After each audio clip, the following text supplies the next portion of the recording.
Welcome everybody. This is our latest in the series of the 8 modules for being healthier in 2013. And I want to point your attention here that with these modules, these videos are going to be up for free from me, Dr. Caleb Runne, coming to you from Oak Ridge, Tennessee. And you can get these videos by calling or texting your name and email, or name and email to 865-465-2248, or you can sign up at calebrunne.com. Like I said, that's me, and we're here at Health by Design, and this is my website, healthbydesignor.com. We're going to talk about the air we breathe, and that's kind of I decided to kind of expand the topic today because talking just about the air that we breathe would kind of be a short topic. And I think that this is going to end up being kind of a short topic anyway. But we're really going to talk about how our environment affects us, how it affects our health. So first of all, I kind of want you guys to pay attention to this room that we're sitting in. If you look around, what are the colors that you see in here? Green and blue. Blue and green. We see the green here in the plants, the light blue. Now, this was intentional. You may even see some of the little details that my wife likes to put up, like a little hummingbird underneath the lamp over there, and we got a butterfly.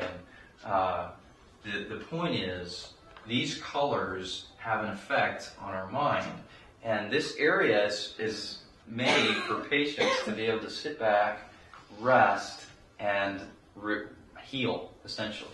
So I chose these colors because blue and green have a relaxing effect. They lower anxiety, they slow down our pulse, and they decrease our body temperature.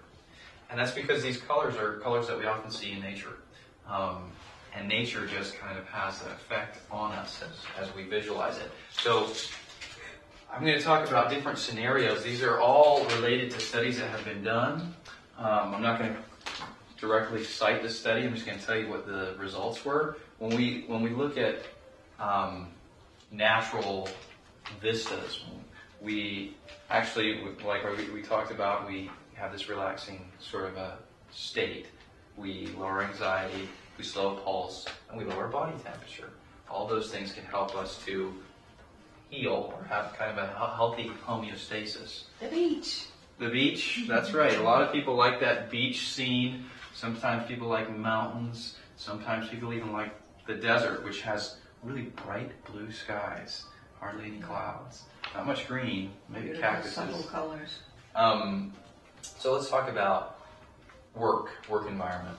They found that if a work environment had open windows, sunlight coming in, and plants around, that created a change in the employees. The employees were actually more productive.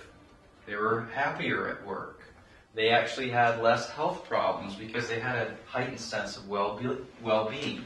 They paid more attention to the details as they were working, and their job satisfaction was improved.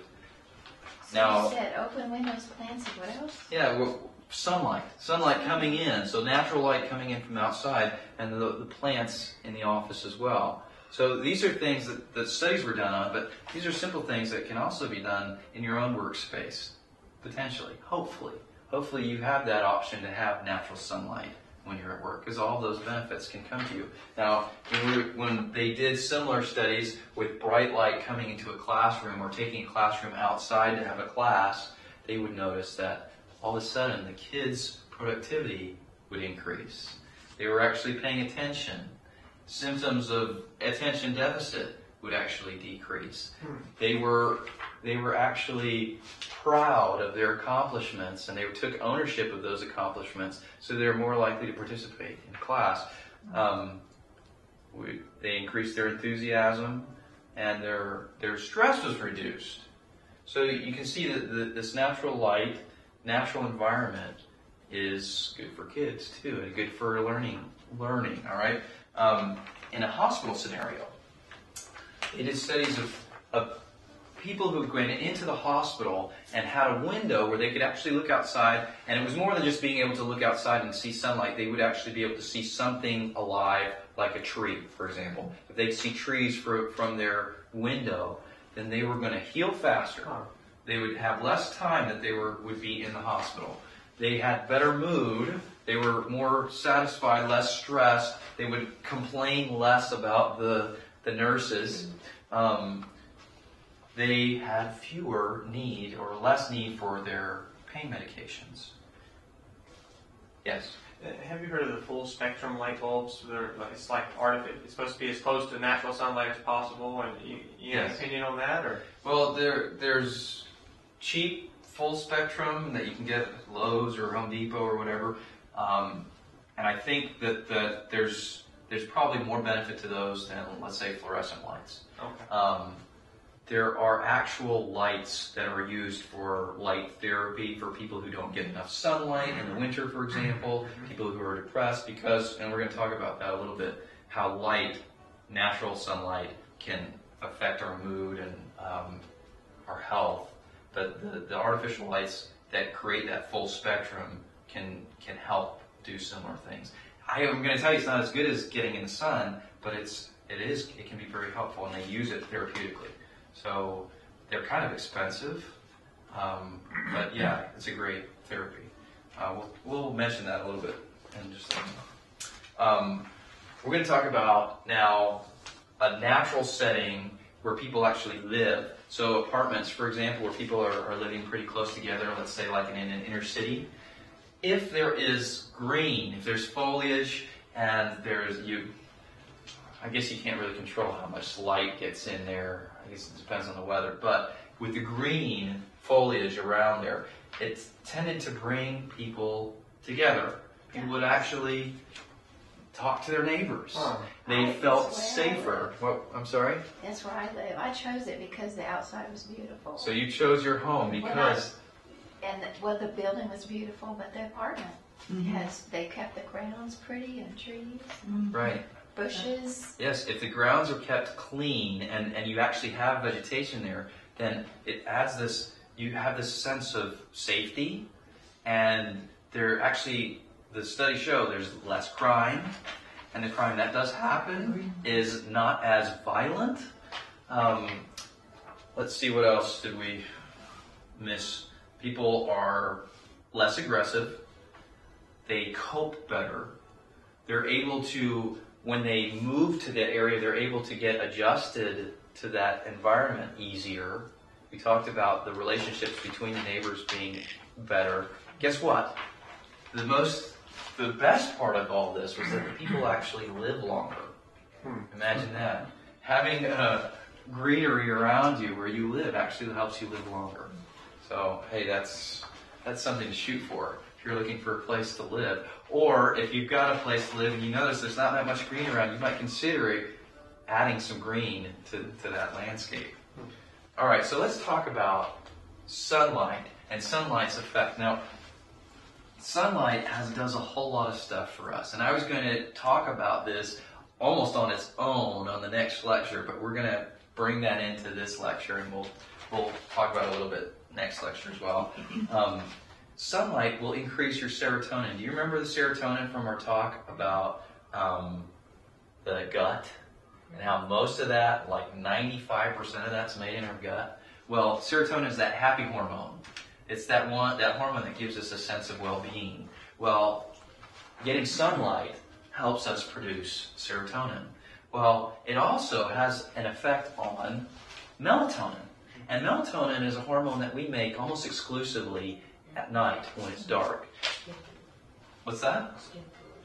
That's melanin. That's close. Melatonin is somewhat related because it's related to the sun. And when the more sun you get, the more melanin you produce to protect you from the sun rays.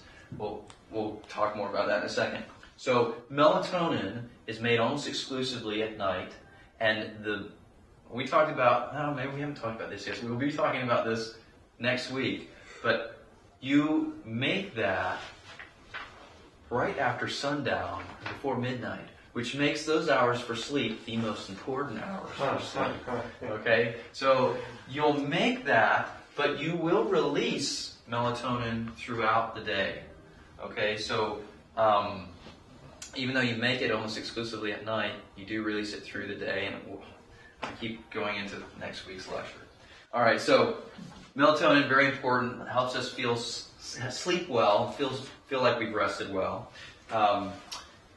Sunlight will also kill off germs. It will increase the nutrients in our food. If you pick an apple on a sunny day, you're going to have more vitamin C in that apple than if you picked it on a day that was overcast.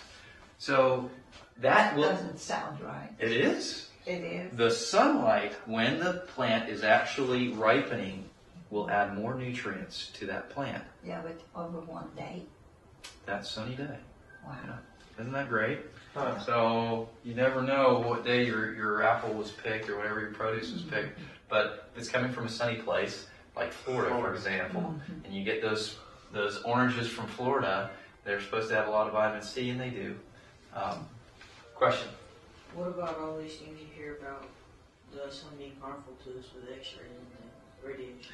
Right, the sun can be harmful to us from radiation. We'll talk about that in just a second. Let's talk about the good stuff first. So we talked about increasing the nutrients in our food. It's also the biggest and most effective source of vitamin D. And that's because our milk. Well, milk is not the best source of vitamin D. That's right. Milk is fortified with vitamin D sometimes. But vitamin D from the sun actually reacts with our skin. Actually, I'm sorry. Let me get this straight. When the sunlight hits our skin, it can make a chemical reaction with cholesterol actually within our body and form vitamin D. So guess what? Getting enough sunlight actually reduces your cholesterol because it turns cholesterol into vitamin D. And vitamin D is important for a whole myriad of things, including making our bones stronger, protecting us against cancer, helping us lose weight. I mean, if you look right, and recently, maybe not so recently, but there's not as much, I guess, excitement about it. But vitamin D has been touted for all these great benefits. And you know where we get it? It's just getting out in the sunlight. So, it also will enhance our immune system, talking about sunlight, lowers our blood pressure. It will decrease incidence of certain diseases like multiple sclerosis, rheumatoid arthritis, diabetes, and certain cancers. Those cancers being breast, colorectal, ovarian, esophageal, kidney, lung, and pancreatic cancers. And the studies that have been done to show this are taken from different areas of the country where we get more sunlight and areas that we get less. And those that have less sunlight are more likely to have these autoimmune diseases like MS or diabetes or rheumatoid arthritis. So sunlight being extremely important, but what are those dangers? Everyone's concerned about getting too much sunlight because they don't want to get cancer from sunlight. Well, the thing about it is, you're going to get more protection from getting enough sunlight than you're going to get detriment from getting too much. So there are less cancers caused by overexposure than there are prevented by getting sunlight. I'm not telling you to get overexposed. You can know that you've been overexposed if you've been burned. So you need to avoid burning. Being out in the sun for about 15 minutes or so, depending on your skin tone. The fairer your skin is, the less time you need to spend in the sun because you'll burn faster. The darker your skin tone is, you've got melanin.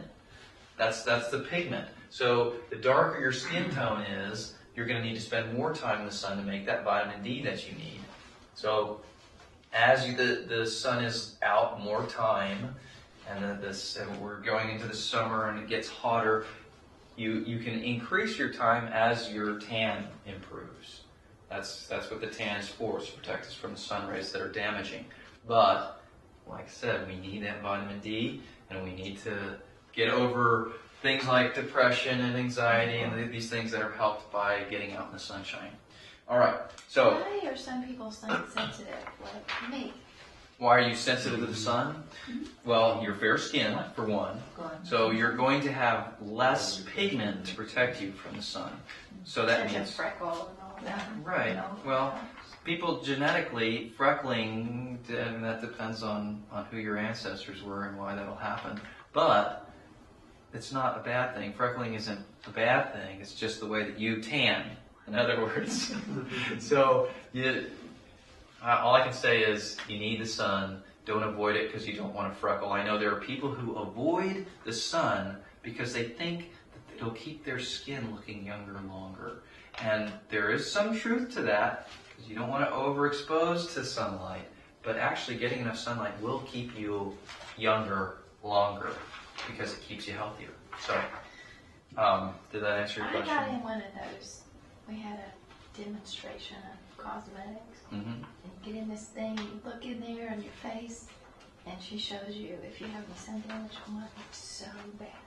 Okay. The Well, I'm not a... dermatologist said it's probably from when you were a kid. Back then they didn't wear sunscreen, so that really...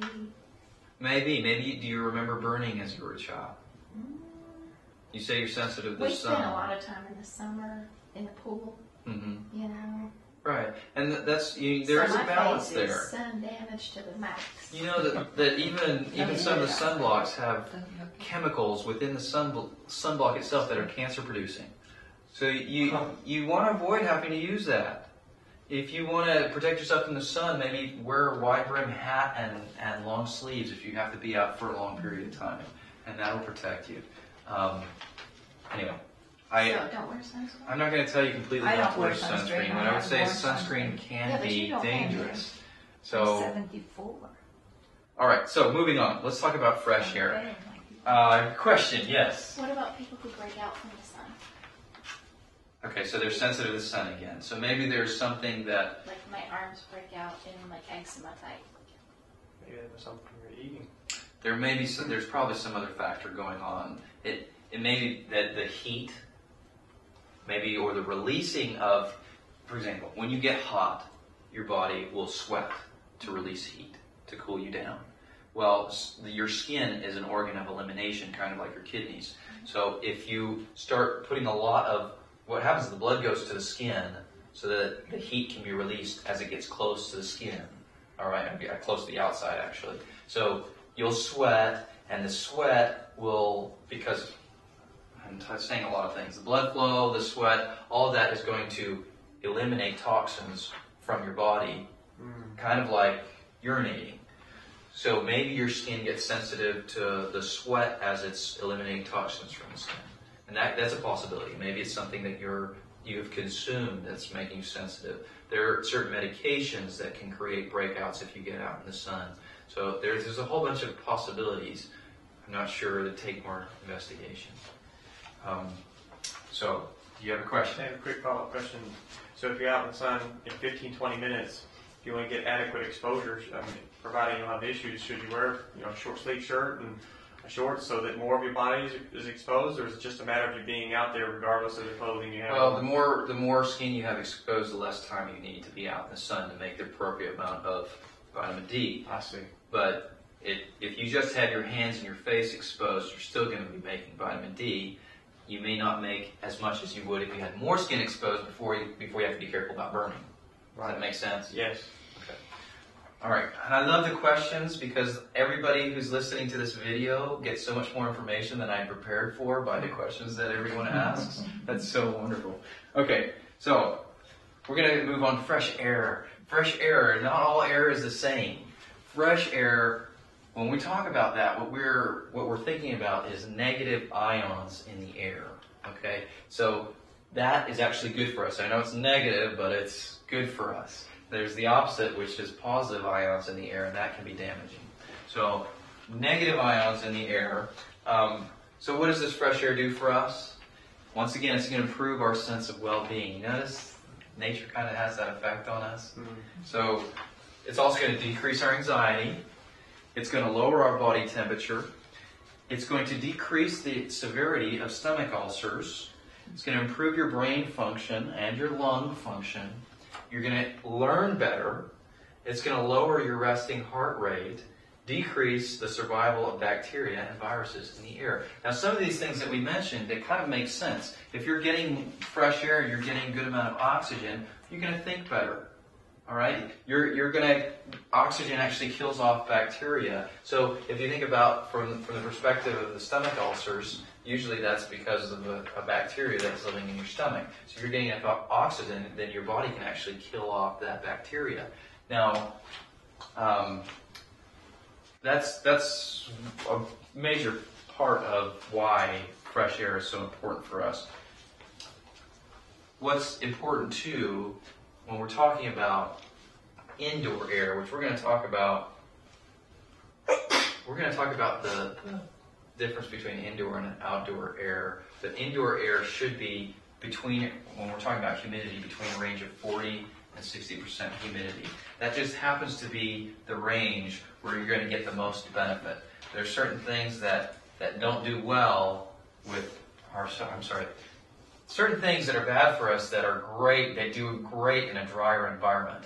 And there are other things that in a very moist environment are going to do great. So getting somewhere in the middle, around between 40 and 60% humidity, you get in this nice sweet spot where you're going to reduce respiratory infections. You're going to reduce allergic and asthmatic reactions. You're going to reduce the allergic mites and fungi that will be in the air. And you'll reduce concentrations of formaldehyde, which can be in the air because of different chemicals that are different. The chemicals that formaldehyde that's used in like the carpet, different things in our house. And also sulfur, nitrogen dioxides will be reduced with that humidity. Okay? So, you know, we as Americans, we spend about 90% of our day indoors. And there are certain places like LA, for example. Even here, sometimes it gets so hot that they'll say, do not go outside because it's dangerous for your health. They're actually concerned about the pollution, not necessarily heat stroke, and that can be a problem too. But within our homes, turns out that the pollution is about 5 to 20 times higher than the outdoor air. 5 to 20 times higher. And we get concerned about pollution if we live in the city, but we're so much worse off just being inside. Isn't that wonderful? All right, so it actually ends up being, according to the EPA, one of the top 5 risks to public health in our country. Indoor air. Indoor air.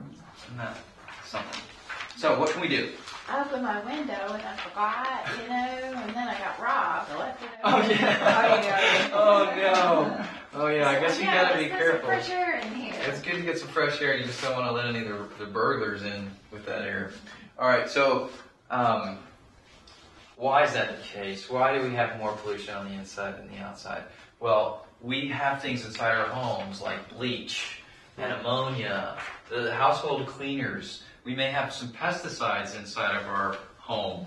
We can have vapors that are coming off some of the things in our homes, like foam in our couch, or the carpet releasing, the paint releasing. There are all kinds of stuff within our home that release all these toxins. Composite wood products let off a lot of fumes. Garbage cans. Indoor composting. We could talk about gas ranges if they're leaking, or what else was similar to that? The personal care items, the aerosol things, those can let off, Don't do that. what are they, PCBs, is that right? They are toxins that can come out from that pressurized air. And guess what else? We all love to have energy efficient homes because it means it doesn't cost as much to heat or cool.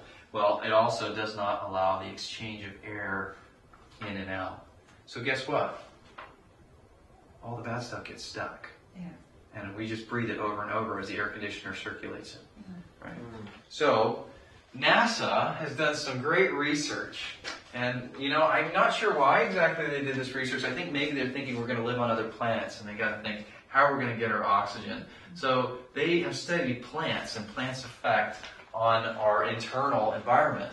And one of those effects is that while plants breathe in carbon dioxide and they breathe out oxygen, they also absorb a lot of the chemicals that are in the air. So it's really nice to have plants indoors so that we can have clear air. It's kind of a filtration system. By the way, if you get a 6-inch plant, green plant, it will clean out 100 square foot of your house. So if you have a house that's 1,600 square foot, how many 6-inch plants would you need? 16. That's right. So that's an easy way to do the math. 2,400, get 24 plants to put around in your house, and you're going to have a cleaner environment to live in. All right, so we're going to talk about another environmental factor, which is scents. How many people are so excited and they just love the smell of the garbage can after something's been rotting in there for a little while? You open up that lid. Doesn't that just make you feel good and all warm inside? What about smelling exhaust fumes coming inside your car as you're behind some truck blowing off? Okay, so that stuff irritates us. It makes us stressed, right? It's not something that is only bad for us because of the chemical or whatever that we're breathing, but it affects our minds. When we breathe in, our olfactory nerve, it's the only nerve that goes directly to the brain. So when we breathe in, those scents go right to an area in our brain called our limbic area. All right, and that's basically our emotional center of our brain. So it really affects our emotions, and it actually affects our memory as well. So we were talking about how that can affect, since it goes directly to our brain, it can affect our brain waves, our blood pressure, the tension of our muscles, and skin temperature. All right, so it's kind of nice if we have some nice scents around us. So I'm going to give you some ideas. I haven't studied in this area, so I'm going to tell you can experiment here, but usually there's some good information. We'll talk about aromatherapy. Before we talk about aromatherapy, there's some nice smells that you can have in your house, like, for example, if you're baking an apple pie or some cookies. You know, that does kind of like make us feel relaxed and like it's comforting just to have those scents. Some people like the smell of coffee. I'm gonna tell people if they want to have their coffee, maybe smell it and don't drink it. All right. There are some aromatherapies that we can use to help our health. Just smelling nice things. One of them that we'll talk about is rosemary. Increases alertness, can enhance your memory. All right. Now you can get rosemary plants. They're really hardy plants. Yeah. And you can buy them at the grocery store and put them in your kitchen, and then you'll have that scent, but you'll also have a nice, herb that you can cook with, and it's a green plant. Maybe it'll purify your air. It's doing a lot of things together. Mm-hmm. So, but they're talking about rosemary oil as it's been distilled. Peppermint and eucalyptus will increase your cognitive performance and relax your muscles and your mind. Unfortunately, those who are watching us on the camera can't smell this. I'm just going to drop a drop or two here on the floor. We're going to smell that pretty quick. This stuff is strong. Eucalyptus? It's eucalyptus. At the Rush, at my fitness center, they have a eucalyptus room. Is that right? They do. I don't have much mint left in here. This is peppermint. Oh well, we're not going to get that. All right, so maybe you smell a little bit. Okay, so both of those will inform improve our cognitive ability. So now we're thinking better. Maybe we'll wake up a little bit. I see some people dozing off. Maybe I'm being a little boring. All right, so the vanilla will reduce anxiety, and they found that out doing a study of people who had to go into those MRI machines. They're like these little tunnels, and people can get claustrophobic because they're in there. It makes a lot of noise. Well, they would put a vanilla scent in, and that would really reduce people's anxiety. It happened about 63% of the time. So, let's go to another environmental factor besides our smells. We're going to go to now our sight, or visual. We'll talk about visual pollution. All right? That's stressful. Seeing a cluttered area is actually hard on our minds. It will elevate our blood pressure. It can give us headaches, irritable bowel syndrome, depression, anxiety, and difficulty focusing. Yeah. I mean, if you're living in a cluttered space, that directly affects your mind, and it will make you feel just like that space looks. Does anybody have a pile area? A pile area? No. Maybe. Well, yeah, maybe. I think my kids probably have a pile area. So I is hate that an area to it. put? It stresses me out. Okay. That's right. Well, Stuff good. to do that Well, I'm I glad don't. I'm glad you recognize that you're not saying, well, I have a pile area so I can pile my stuff and I don't have to think about it. But you'll see when that pile's there, oh man, I gotta clean that or whatever. You might get a headache from it. You can't concentrate if you're trying to work. By the way, there's a study that was done that people who had their desk cluttered were much less likely to receive a promotion. And so that's affecting us in the pocketbook right there. By the way, a lot of my information I'm giving you today is from a series called Creation Health. So this is not. I want to give that shout out because I am using a lot of their information. All right. Organization, on the other hand, will promote peace, health, decreased waste, and increased energy. So keeping clean, it's not just, for our physical health, it's for our mental health too. Very important. All right, let's talk about noise pollution. It's a big stressor. Now, what are we talking about when we talk about noise pollution? Anybody have any ideas? Rock music. Yeah, loud jarring sounds. Rock music when you're sitting at the stoplight and somebody's next to you and your car is buzzing. Music at the rush when you're working out. The It's music so at the loud. rush, Wear yeah. earplugs. It's very loud, and it's awful. And it's rock, like, so it's trying to get you in an aggressive mood, so that you'll maybe have some more energy. How about trains rumbling by your house, or an airplane flying over top, or maybe the ambulance or the fire station if it's like right next to your house. I used to live in an apartment where we had the fire station and police station on the same corner, or opposite corner on the block that we lived. And there was the Harley Davidson, it's not what is it, the dealership.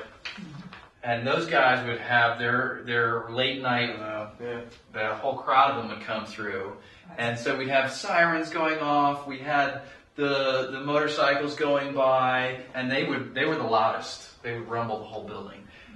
We would have that intersection was the busiest intersection in the town in Maryville, and there were car accidents almost every day. So you'd hear screeching tires and metal crushing against each other.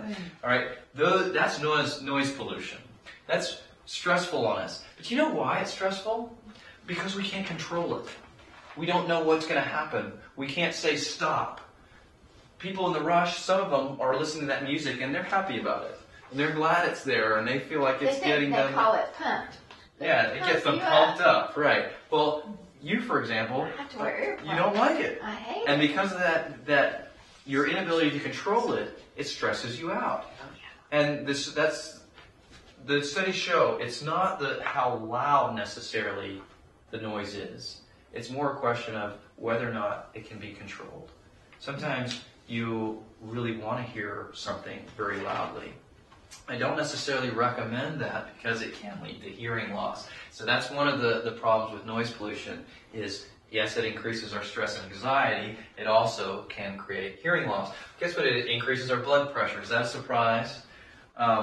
It will decrease our concentration, put us in a bad mood, and this one's interesting, can increase our chances of heart disease. Huh. Well, it's raising our blood pressure, stressing us out. It makes sense, but that may make you think twice about where you move, where you decide to live and what kind of noise is going on around you. We're going to talk about, this is noise pollution, it could be visual pollution too. Negative news, if you're watching it on the television or you're listening to it on the radio. Anybody heard any news recently that wasn't negative? When I say negative news, it's almost like redundant, right? I'm repeating myself. News in general is negative. It seems like nobody cares about the positive stuff. So I'm going to suggest that you turn off your radios and you stop listening to the news on the television, and you stop reading the newspaper. Because it's negative, and that is affecting you. And here's how. It puts you in a sad mood. It stresses you out. It increases your thoughts of calamity or disaster, even if it's completely unrelated to what they're talking about. So you're listening to the news and it's talking about gun control, and now you're starting to wonder whether or not the world is going to come to an end. That's not helpful for anybody. Is it so important that we know what's going on, how many shootings happened, Who died? How many died? how is that bringing anything positive to your life? I've got a small group of people that I can have an influence over because you have to listen to me right now because you're sitting in my room. But I'm seriously asking you this question. What positive effect do you get from listening to the news? Glad it's not me. I'm glad it's not me. I want everybody to think about that because it's so tempting to sit in the car and listen to the news. I know it happens to me. Or to watch the news on the television, or to read the newspaper. And you think you can't live without knowing what's going on. You can. And you can live more abundantly, more happily, with less stress and better health. All right. Moving on. Let's think about what it's like when we're out in nature. Some of the sounds that we might hear. Maybe the rustling of leaves through the trees, or birds chirping. They have just come back.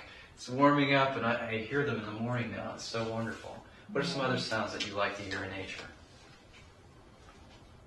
Anybody like the sound of the ocean as the waves come in and out? Yeah. I like the sound of a A whoop. bubbling. A whippoorwill, is that a bird? It's a bird. Okay. Or mockingbird, or My dad likes the mockingbird. Bullfrog. Mockingbirds stress me out. It's one of those noises that you can't control. They just go on and on and on. Anybody had as a kid, or their kids may have had those guns that you pull the trigger, and every time it makes a different noise? It's so annoying. Have you ever heard those or seen a little kid with those things? I used to have one, and I thought it was great when I had it, but that's what a mockingbird does. It's constantly changing and making all these noises. To me, I don't like it. My dad loves them. They stress me out. But I like to hear a brook, the sound of a bubbling brook. I love to hear the sound of wind in bamboo. That sound is so calming to me. There's so many noises or sounds, I should say, that we hear in nature that actually calm us. And that there are companies that make discs, or they'll make an apparatus that will actually make those sounds so that we can listen to them and calm down. There are discs that will have classical music put over or along with the sounds of the rainforest, for example. And those things can really be helpful for calming us down, relaxing us, and that's beneficial to your mental and physical health. So, we've talked a lot about things in our environment. Now, there are lots of things in our environment that we can't control. But there are several things that we can. So I'm going to give you 4 things that I'd like you to start with. First thing, get yourself some green plants that you can put inside of your home and inside of your office space, right? Remember, they're going to clean our air. They're going to elevate our mood. They're going to lower our blood pressure. There's so many benefits to seeing nature near us. All right? The other thing I'm going to say is open your windows. Just don't forget to lock them at the appropriate times, like when you're leaving the house or if it's late at night. Opening your windows is going to allow the air to circulate. Like we talked about, we need to have that circulation of air, fresh air coming in. You're also going to hear the noises from outside. Hopefully those sounds are going to be birds or crickets chirping or the wind rustling through the trees. Something that's going to be calming. If it's going to be loud and noisy, maybe you need to get yourself one of those boxes that has all the nature sounds. Declutter.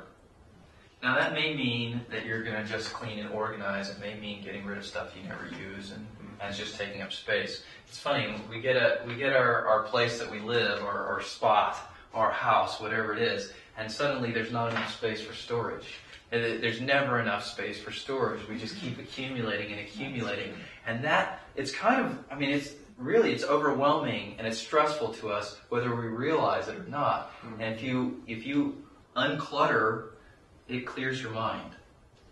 So that's another suggestion. My last suggestion is experiment with some of these aromatherapy ideas. So whether that be eucalyptus or lavender or pine, there are all kinds of different aromatherapies that can help you with different, whatever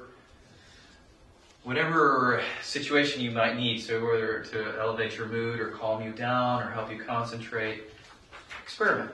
Nice orders in the house. Maybe bake a pie, like we talked about. Bake some cookies just for the smell. All right? If you have any questions about our environment, the air we breathe. Let me ask some other things. Sure. I used to have a what do you call it?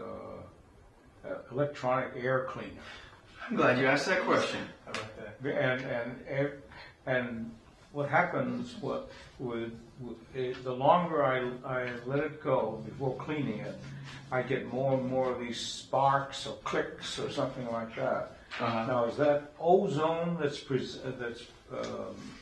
manufactured, or is You're going to it have to dangerous? ask an expert on that. I have no idea. Well, this is what I know. Those machines create negative ions, and those negative ions, like we were talking about, are beneficial to our health. So I know that there's a balance there, and I know if the filters get dirty, then that can create problems. So that's as far as my knowledge goes on it. Oh. I think that they can be very beneficial to health. It's kind of like those sun lamps that imitate the sun. They're not as good as the real thing, but they get you closer. And there's some situations where you cannot get fresh air. LA, for example, I'm glad we don't live there, but if you did, how are you going to get fresh air? You open the window and it's smog. You're just letting the smog in. Of course, it's probably worse on the inside of the house because it's not getting out. But that ozone maker, that machine can help clean out the air, and that's a good idea. Now we talked about. I had one. I'm out of filters, but that filter would be dirty, and I didn't have to clean as much too. Right. Dust. Yeah, they're helpful for cleaning So the air. you're saying that Mine was the ionized. air that they create is a refreshing air. Yeah. There's no negative connotation to It electrifies the air with negative ions. Yeah. And it's kind of the same thing that happens when you get a recent rain. It electrifies the air in a good way. Okay, so it's beneficial, yes. Whether or not there's detriment, yes, I believe there is. When those filters get dirty, I know that's the case. That's why you have filters, all right? But like I said, I mean, that's not something I'm an expert in. Okay. But there are people who sell those machines, and they can tell you all about it, I'm sure, and tell you how to use it properly and what it's good for. I talked about making sure that you've got a humidity in your house between 40 to 60. Well, humidifiers can be actually pretty dangerous. If it's like a cool mist humidifier and you've got mold growing there, now you're spreading mold throughout the house. I've heard of that happening many times. So you have to be careful. What I would say is, of course, you could have one of those. Make sure it's clean all the time. Make sure that if you're cleaning it with bleach, for example, that you're not recently turning it on as the bleach is going to come and be in a gas form for you to breathe. That's not a good idea. But you could just take a teapot or a pot on top of your stove and heat it up and let the steam come out of that, and that's going to be really safe. So that's a good way to help humidify the air. I know that wasn't your question. It was about the ions, and that's also good. Now this business about opening up windows. Yes. In the summertime, when your humidity is like 90%, you're bringing all that damp stuff into So don't do your that. house. Do it at night. Huh? Do it at night. Open up your windows But that's when the humidity is at the highest. at night. at night. Okay, potentially. But cool humidity is different than hot humidity. It's the hot humidity, the heat, that actually grows the bacteria and the mold. So if it's cool, humidity is not necessarily bad for us, like we talked about. There's a balance. And your air conditioner is going to be probably drying some of the humidity out if you've got it running. But you've got to have that exchange of air. And you want to have sunlight coming in because of all the benefits that the sunlight gives. Yeah. So we're talking about balances here. And I think I've mentioned this in our nutrition talk. There's this thought that you can have benefit if you moderate everything, if you have moderation in all things. And I said that's not true. You have to have moderation in the good things and avoid the poisons. So air is good, sunlight's good, you can have too much of both. So yeah, maybe you put one of those meters that measures the humidity inside of your home, and you can tell when it's time, okay, I need to close the window. But you also need to make sure that you're opening that window and, getting outside too. Like Americans, like I said, we spend 90% of our day indoors. Try and get out more. Make that maybe 50-50. When it gets so hot in the summer, I don't like to walk in the hot. Right. So early in the morning, before it gets hot, later in the evening. It gets hot in the summer. I know. We do the best we can. We do the best we can. But see, I've had occasions in the summertime where the humidity in the house is like 85, 90, and it goes on for days and days and days. And the next thing I know, the furniture is all moldy. Yeah, that's not good. That's why you got to be really careful. That's not good. And the only thing that can help you take the humidity, well, you can get a dehumidifier, Yeah, right. or you can get the air conditioning. If the air conditioning is running, that'll dry out the air. Right. So yeah, that's like we said, humidity should be between 40 and 60.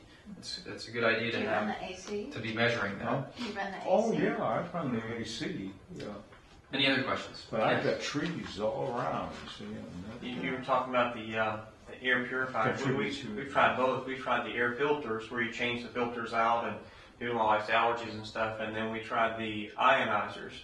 And we found they have no filters. You do have to pull out periodically, every 60, 90 days, you pull out the electrode plates and you clean them with alcohol, and then you dry them. Several companies manufacture them, some here in Tennessee, some in other places, and you put the ionizers back in that are creating the ozone, creating the negative ions, and you just put it back on there. I mean, typically, I've gotten a little small one that'll do like 900 square feet, up to some that'll do 3,000 to 5,000, and it'll create the negative ions throughout the whole house. Whereas with the filters, you got to buy the filters and you're just recirculating all the air. But when I ran that in our house, like somebody else was saying, it would cause you'd have less dust because of the ions would attach itself to the dust particles and they would fall to the ground. Less allergies. We had problems. It was amazing. We take one of those. My wife had major allergy problems, and we set one of those units up next to the intake for the furnace, and let that go throughout the whole ductwork. So it was killing any mold and things like that. And we live in a mobile home, and of course it's a little drafty anyways, but allergens get they got pretty ugly at times. see, what I remember, We've tried both, and so far very it's been our distinctly experience. what happened was we had a house built, and I had about 2 or 3 weeks worth of cleaning to do before moving in, and it was in the wintertime, so the house was all sealed up tight. But what was happening was this electrostatic cleaner was operating, and I can remember one time not being in the house for maybe a day or two or something like this. You open up the door, and man, that air hits you, and I don't know whether it was suffocating or what, but I mean it was just a negative type of feeling. I said to myself, my goodness. And probably had it turned up way too high, or didn't have one that would regulate. You can't have too much. Yeah, did absolutely too much. Oh, you can have too much negative ions. Right. Where you have a unit running wide open, that's designed, to only be used to blast an area, not to keep it at a certain level. And some people would mistakenly run them wide open, and you come in and just what should be something for 5,000 square feet, maybe they have it in a 500-foot room. So right, too much of a good thing. Yeah. I'm gonna change the subject just a little bit, and then we'll close. You mentioned something about your house having humidity because of trees nearby. Yeah. It's important that we get sunlight coming into the home because it disinfects and it keeps the humidity down. So if you know that you've got trees that are holding the humidity in, or they are constantly creating shade that doesn't allow sunlight to actually penetrate into your windows, I'm saying this for everybody. Cut the tree down. You need that air to come, you need the sunlight to come in to help purify the air and your home, and you need that to keep the humidity down. All that is important. You also need to make sure, now these things I didn't talk about at all, but they're coming to mind. You don't want to let leaves be too close to your home as they decompose. That actually can poison the air around you. So it's important to rake those leaves away from your house, and that's another good reason why not to have trees too close to your house, to not allow the sunlight in or the humidity out. That's interesting. So when they decompose, what do they do? They start letting off gases. Anything that rots lets off gases, and that will poison us. So you're talking about compost within the house. Essentially, that's what it is. Dead leaves are composting. So, I hope that was beneficial to everyone. I'm going to go over this again. If you want these videos, here's the number to call, 865-465-2248. They're free. And check out my website, healthbydesignor.com. There's more information on there too, and who we are and what we're about and where we are and all that stuff. And live healthy. What's our next series going to be on? Next week we're going to be talking about sleep. That's No. right. We're going to talk about the importance of We're sleep back and there. rest, and how to make the most of it. All right?